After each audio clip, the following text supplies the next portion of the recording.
Good morning student, I am Pratiksha Gehlot from Sumita global school. अपन ने chapter 7 start किया था लास्ट प्रीवियस क्लास में, which is chapter number 7 weather climate and adaptation of animal to climate.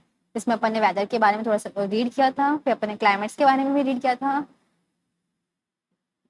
Thermometer के बारे में अपन देखा था कि कौन सा नेम से थर्मोमीटर कौन से थर्मोमीटर से मेजर किया जाता है। आज अपन देखेंगे climate and adaptation. Climate has a profound effect on all living organism, यानी कि जो क्लाइमेट है उसका इफेक्ट तो पड़ता है लिविंग ऑर्गेनिज्म पे। Animal are adapted to survive in the condition in which they live, यानी जो एनिमल्स होते हैं वो मतलब अडेप्टेड होते हैं जहाँ पे वो रह रहे हैं। जैसे कि अपन है, अपन जो ना गर्मी से अडेप्टेड है, यानी कि अपन थोड़ी बहुत गर्मी सहन कर सकते हैं। तो वही लोग जो ना जो फॉरेन में रहते हैं, जैसे कि ऑस्ट्रेलिया समथिंग, वहाँ पे ना सर्दी पड़ती है, जैसे कनाडा वगैरह, तो वहाँ पे सर्दी पड़ती है, तो वो सर्दी से अडेप्टेड है, तो उनको इतनी ज्यादा सर्दी नहीं लगती है। Animals living in very cold and hot climate must possess special features to protect themselves against the extreme cold और हीट। यानी कि कुछ कुछ एनिमल्स हैं, जो एनिमल्स हॉट रीजन में रहते हैं, वहाँ वो ना उनके बॉडी में ऐसे स्पेशलाइज्ड बन रखे होते हैं फीचर्स कि ना वो उस सर्दी से बच सकते हैं। वैसे ही ऐसे एनिमल्स जो कि गर्मी में रहते हैं, बहुत हॉट वेदर में रहते हैं, तो उनकी बॉडी में ऐसे कुछ फीचर्स होते हैं जिससे वो उस हॉट से या उस गर्मी से खुद को प्रोटेक्ट कर सके। Recall from class 9 of chapter 9 of class 6 science book that the definition of adaptation. आपने एडेप्टेशन की डेफिनेशन पढ़ी होगी कि जो जहाँ रहता है उसके वेदर से वो अडेप्ट रहता है। Features and habits that help animal to adapt their surrounding are as result of the process of evolution, यानी कि एनिमल जो अपने सराउंडिंग से अडेप्ट हो रखा होता है, उसके सराउंडिंग से क्या मतलब सर्दी है, गर्मी है या वहाँ का वेदर कैसा है, उससे वो रूबरू होता है। इसी प्रोसेस को बोलते हैं evolution. In class 9, you will learn about the effect of weather and climate on soil. Sorry, in chapter 9. In chapter 9 में आप देखोगे कि ना वेदर पे जो इफेक्ट पड़ता है या जो सॉइल पे इफेक्ट पड़ता है उसके बारे में आप देखोगे। Here we will study the effect of climate on animals only. यहाँ पे अपन अभी देखेंगे कि जो इफेक्ट पड़ता है क्लाइमेट से एनिमल्स पे, उसके बारे में अपन रीड करेंगे। In class 6, you have read about adaptation of animal to certain habitat. As example of adaptation of animal to climatic condition, we discuss only animal living in polar region and tropical rainforest. यानी कि अपन उन animals की बात करते हैं जो कि polar regions में रहते हैं या फिर ट्रॉपिकल रेन फॉरेस्ट में। As the name suggests, the polar region are situated near the poles, that is North Pole and South Pole. यानी कि जो पोलर रीजन होता है वो पोल्स पे सिचुएटेड होता है, या फिर नॉर्थ पोल या फिर south pole. Some well-known countries that belong to the polar regions are Canada, Greenland, Iceland, Norway, Sweden, Finland, Alaska in USA and Siberian region of Russia। ये सारे कौन से आते हैं? पोलर रीजन पे।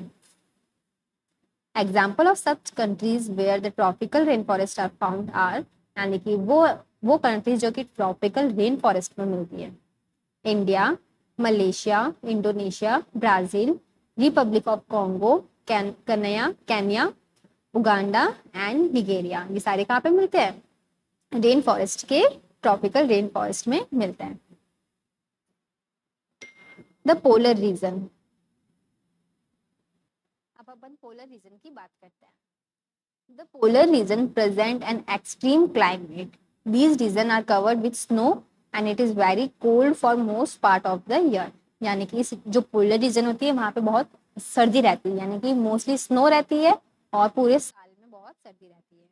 For 6 months the sun does not set the at the poles, while for the other 6 months the sun does not rise. यानी जो 6 महीनों के लिए होता है वो पोल्स पे नहीं आ पाता है सन, और 6 महीनों के लिए तो सन राइज ही नहीं होता है। In winter, the temperature can be as low as -37 degree Celsius, यानी कि वहाँ पे जो टेम्परेचर होता है वो इतना कम हो जाता है। Animals living there have adapted to these severe conditions. जहाँ वहाँ पे जो एनिमल्स रहते हैं वो इसी कंडीशन से अडेप्टेड होते हैं। Let us see how they are adapted by considering the example of polar bear and penguins. यानी कि अब अपन penguins और polar bears के बारे में देखते हैं. Polar bear have white fur so that they are not easily visible in the snowy white background. यानी जो polar bear होता है उसके white कलर के फर होते हैं, इसलिए वो जब अपन उसको स्नो के अंदर देखते हैं इसलिए हमें वो स्नो के अंदर अच्छे से दिखता नहीं है, मतलब इजीली नहीं दिख सकता है. It protect them from their predators, यानी कि वो खुद का बचाव ऐसे ही करते हैं, यानी कि जो मतलब जो इसको मार सकते हैं उससे वो ऐसे ही बचते हैं, क्योंकि व्हाइट कलर की स्नो होती है और व्हाइट कलर की उनकी फर होती है, यानी कि उनकी बाल होते हैं. It also help them in catching there pray, और वो किस में हेल्प करते हैं, मतलब अपने शिकार को मारने में. To protect them from extreme cold they have two thick layer of fur, यानी कि बहुत ज्यादा सर्दी से बचने के लिए जो पोलर बियर होते हैं ना उनके ऊपर की 2 लेयर कौन सी होती है, फर की होती है. They also have a layer of fat under their skin, यानी कि सबसे पहले ऊपर स्किन होती है, स्किन के अंदर क्या होती है, फैट होती है. तो फैट से क्या होता है, जो बाहर की सर्दी होती है वो अंदर नहीं आ पाती है, और उसके ऊपर 2 लेयर किसकी होती है, फर की होती है. In fact they are so well insulated that they have to move slowly and rest often to avoid getting overheated. और वो बहुत धीरे धीरे चलते हैं ताकि उनकी एनर्जी वेस्ट नहीं हो और जो हीट है उसके बॉडी में वो बाहर नहीं निकले. Physical activities on warm days necessitate cooling, so the polar bear goes for swimming, यानी कि जब है ना बहुत जब गर्मियों के थोड़े से दिन आते हैं तो उनको कूलिंग चाहिए होती है, इसलिए जो पोलर भी होते हैं वो स्विमिंग के लिए चले जाते हैं. It is a good swimmer, जो पोलर भी होते हैं वो गुड स्विमर होते हैं. It paws are wide and large, उनके जो पंजे होते हैं ना बहुत बड़े होते हैं और बहुत चौड़े भी होते हैं. Which help it not only to swim well but also walk with ease in the snow, मतलब सिर्फ स्विमिंग में उसके हेल्प नहीं करती है पंजे, जो स्नो होती है स्नो के ऊपर चलने में भी उसके पंजे हेल्प करते हैं. It can close it's nostril and can remain under water for long duration, यानी कि वो अपने नाक को बंद करके जब पानी में जाते हैं तो वो पानी में भी बिना नाक को खोले बहुत देर तक रह सकते हैं, यानी कि सांस नहीं लेते हैं. It has a strong sense of smell so that it can catch its prey for food, यानी कि उनकी सूंघने की क्षमता बहुत तेज होती है जिससे जब उनके कोई शिकार उनके आसपास से निकलता है तो उसको इजीली ढूंढ लेते हैं. We can understand the adaptation of polar bear with the help of the flow chart shown in 7.3. देखो ये पूरा है ना एक चार्ट दे रखा है. सबसे पहले देखो क्या होता है, the white fur is not easily visible in the snowy white background, यानी कि देखो उनकी फर भी व्हाइट है और बैकग्राउंड भी व्हाइट है, इसलिए ना लोगों को या फिर जो भी इनके प्रीडेटर्स होते हैं जो इनको मारते हैं वो उनको ही अच्छे से नहीं दिखते हैं. Its predator and prey are unable to see it. It has two thick layer of fur, मैंने अभी बताया था कि 2 लेयर किसकी होती है, फर की होती है. These keep it warm in cold weather, और जो फर की लेयर होती है उसको गर्मियों में सर्दियों में उनको गर्म रखती है. अब देखो it has a layer of fat under its skin, यानी कि इनके स्किन के नीचे एक फैट की लेयर होती है जिससे क्या होता है, the fat insulate its body from cold and keep it warm, यानी कि जो फैट होता है उसको ठंड से बचाता है और उसको गर्म रखता है. It has a very strong sense of smell, उनकी सूंघने की ताकत बहुत तेज होती है जिससे वो अपना खाना ढूंढ सकते हैं. और इनके बहुत कार्व्ड एंड देखो शार्प क्या है, क्लॉज है, दिख रहा है, जिससे ये जो आइस होती है जो स्नो होती है उस पर बहुत अच्छे से चल पाते हैं. Another well-known animal living in the polar region is the penguin. ठीक है, एक जो दूसरा एनिमल है जो पोलर रीजन पे रहता है वो होता है पेंगुइन. देखो ये पेंगुइन इस टाइप का होता है. It also white and merge well with the white background, इसके ये भी थोड़ा थोड़ा व्हाइट कलर का होता है जो कि व्हाइट बैकग्राउंड से मर्ज होता है. It also has a thick skin and a lot of fat to protect it from cold, यानी इनकी जो स्किन होती है बहुत मोटी होती है और उनकी बॉडी में भी बहुत सारा फैट होता है जो कि इनको सर्दी से बचाता है. You may have seen pictures of penguin huddle together, आप सब देख सकते हो कि बहुत सारे पेंगुइन साथ में हैं. These they do to keep warm, और सब मतलब देखो ये दोनों एक दूसरे से चिपके हुए हैं, ठीक है, तो ये क्या करे एक दूसरे को गर्मी दे रहे हैं. Recall how warm feel when you are in hall full of people, अगर आप एक हॉल में जाओ जहाँ पे बहुत सारे लोग हैं और आप सर्दी से अंदर आओ तो आपको बहुत गरम गरम लगेगा.